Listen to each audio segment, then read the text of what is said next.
Բարև ձեզ սիրելի հայրենակիցներ, վերջին երկու օրերին Սևծովյան ցիկլոնի գործունեությամբ պայմանավորված հանրապետության տարածքում օդի ջերմաստիճանը զգալի նվազել է, մի շարք շրջաններում տեղումներ են, բայց մենք ձեզ համար ունենք շատ լավ լուր։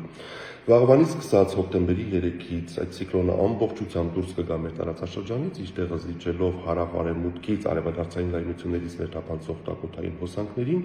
եւ հոկտեմբերի 3-ից 6-ն ընկած ժամանակահատվածում մեր երկիրը գտնվելու է այդ տաքոթային հոսանքների ազդեցության գոտում, ինչի արդյունքում այսօրվա համեմատ հանրապետության ողջ տարածքում օդի ջերմաստիճանը աստիճանաբար ցերեկային ժամերին բարձրանալու է մոտ 8-ից 10 աստիճանով։ Նաև ուզում եմ հիշեցնել, որ հոկտեմբեր ամիսը հանրապետության տարածքում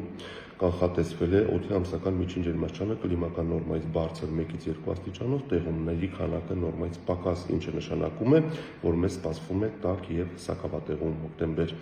Այսպիսին է շրջակա միջավայրի նախարարության հիդրոմետ կենտրոնի կանխատեսումները, ձեզ մաղթում եմ լավ օր։